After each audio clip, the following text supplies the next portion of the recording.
পুলি বানানোর জন্য আমি মুগ ডালকে খুব ভালো করে ভেজে গরম জল দিয়ে ভিজিয়ে রেখেছিলাম।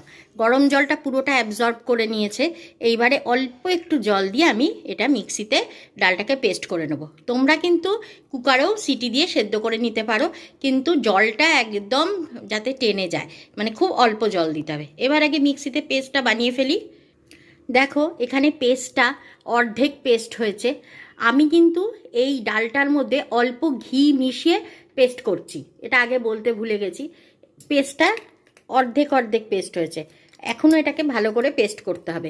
এটা নিচ থেকে উপরে তুলে নিতে হবে। নিচের পোর্শনের ডালগুলো খানিকটা পেস্ট হয়েছে, তাই আমি নিচ থেকে উপরে তুলে দিলাম। এবার উপরের পোর্শনের ডালগুলোকে আমায় পেস্ট করতে হবে। প্রয়োজন হলে জলের ছিটা দিতে হবে, কিন্তু জল দেওয়া যাবে না। আরও খানিকটা নরম পেস্ট হয়েছে। আমি অল্প একটু হাত দিয়ে জলের ছিটা দিয়ে নিয়েছি, দিয়ে নিয়ে আর বাদ বাকিটা পেস্ট করে নেব। এটা কিন্তু একবারে মিক্সিতে ওরম করে পেস্ট করলে হবে না, তাহলে মিক্সিতে অ্যাক্সিডেন্ট হবে। একটু একটু করে চালিয়ে চালিয়ে দেখতে হবে। আমি পেস্টটা করে নিয়েছি। এইবার এই পেস্টটার মধ্যে অল্প চিনি দেব, অল্প খাওয়ার সোডা দেব, আর অল্প চিনি দিলাম, অল্প খাওয়ার সোডা আর অল্প ঘি দিয়ে আগে এইটাকে যেরকম ময়দা মাখি সেরকম মাখবো। দেখো আমি ঘি, ময়দা, চালের গুঁড়ো সব দিয়ে, ঘি, চিনি, চালের গুঁড়ো সব দিয়ে খুব ভালো করে মেখেছি। মেখে ঠিক আটার যেরকম লেচি বানানো হয় সেরকমভাবে আমি লেচি কেটে রেখেছি। দয়া করে এটার মধ্যে কেউ আটা বা ময়দা মিক্সড করবে না, তাহলে অসম্ভব টাইট হয়ে যাবে, দাঁতে কাটতে পারবে না। দেখো এটা এমনিই নরম হয়েছে, কিন্তু বাইরেটা খুব শক্ত। এবার একটা একটা করে বাটি তৈরি করব আমরা। দেখো এরকম করে বাটির শেপ তৈরি করতে হবে, আর বাটিটাকে খুব ভালো করে চালের গুঁড়োর মধ্যে কোট করে নিতে হবে। খুব ভালো করে চালের গুঁড়োর মধ্যে কোট করব। হ্যাঁ, দেখো এরকম করে বাটি তৈরি করব। তারপর বাটিটাকে এপিট ওপিট চালের গুঁড়োর মধ্যে চুবিয়ে নেব। চুবিয়ে নিয়ে ভিতরে নারকেলের পুর দিয়ে আবার এটাকে পিঠের শেপে তৈরি করে নেব। আমার এখনও নারকেলের পুরটা হয়নি, আমি বাটিটা বানানোর জন্য তোমাদেরকে দুটো করে দেখালাম। এবার আমি নারকেলটা বসাবো, নারকেলের পুরটা করে নিয়ে তোমাদেরকে দেখাচ্ছি।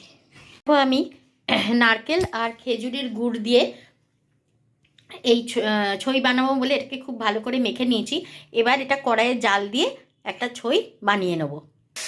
কড়াইয়ের মধ্যে এই নারকেলটা দিয়ে দিয়েছি, গুড় মাখানো নারকেল। এবার এটা আস্তে আস্তে জাল হয়ে একটু শক্ত শক্ত নাড়ুর মতো হবে, মানে ঘন ঘন হয়ে যাবে। সেটাকেই ছই বলে, ছই বা পুর যাই হোক বলে। আর এটা নাড়ুর মতো অত পাক দিতে হবে না, এটা এখনই হয়ে যাবে প্রায়। আর ইয়েতে মুগপুলিতে কিন্তু তোমরা চিনি দিয়ে করবে না, এটা নতুন গুড় দিয়েই খেতে ভালো লাগে, না হলে খেতে জিনিসটা ভালো লাগবে না। তো আমি আগে ছইটা বানিয়ে নিই। দেখো আমার ছইটা আর একটু নাড়ু নাড়ু হবে, তারপর আমি এটাকে নামাবো। এটা পুরোপুরি হয়ে গেছে, আমরা ছইটাকে এবার নামিয়ে নেব। দেখো এখানে গোল্লাগুলো আমি করে রেখেছি, আর এইখানে নারকেলের ছইটা, এই দুটোই করে নিয়েছি। দেখো এইগুলো এইরকমভাবে পুলির আকারে গড়ে নেবে। আর আমি বাটি করে পুর ঢুকিয়ে চালের গুঁড়ো যেরকম ফেলে রেখেছিলাম, এবার একটু দেখিনি কি করেছি। এরম করে করে চালের গুঁড়ো উপর থেকে মাখিয়ে নিয়েছি। এইবারে খুব ছাকা তেলে এটাকে ভাজতে হবে, এবং তেলটা প্রচণ্ড গরম করতে হবে। তেলে একদম ধোয়া উঠছে, ঠিক এই অবস্থায় পুলিগুলো ছাড়তে হবে। দেখো পুলিগুলোকে খুব লাল লাল করে ভেজে নিতে হবে। আমি সব পুলি ভেজে নিয়ে তোমাদেরকে দেখাচ্ছি। দেখো পুলিগুলো এরম ভাজা হবে, আর এইখানে আমি পুলিগুলো লাল করে ভেজে নিয়েছি।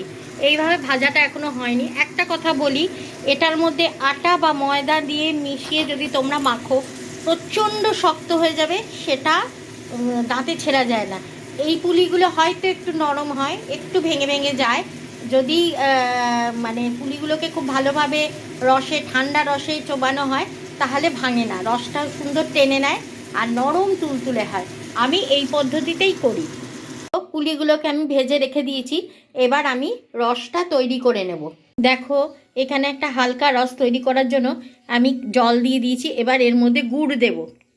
দেখো এখানে গুড় আর জল দিয়ে দিয়েছি, এবার ফুটতে থাকুক, ফুটে ঠান্ডা করে নামিয়ে এই ঠান্ডা রসটা আমি দেব। দেখো আমার মুগপুলিটা তৈরি হয়ে গেছে, আমি ঠান্ডা রস এর মধ্যে ঢেলে দিয়েছি। আমি কি করে মুগপুলিটা বানালাম, এই শীতকালে দারুণ লাগে খেতে, একবার আমার রেসিপিটা ফলো করে বানাও, এত নরম তুলতুলে। দেখো এই ফর্কটা দিয়ে আমি তুলে দেখাচ্ছি, দেখো কতটা নরম হয়েছে, এর ভিতর একটুও শক্ত হয় না। আর মাঝে মধ্যে এরম করে করে রসগুলোকে নাড়িয়ে দেবে, তাহলে সবটা ঢুকে যাবে, আর ভীষণ নরম হয়। আর এই মুগপুলির মুগ ডালের সাথে যদি চালের গুঁড়ো দাও বা ময়দা দাও বা আটা দাও, এর এই যে এই অংশটা এত শক্ত হয়, না রস ঢোকে না কিছু হয়।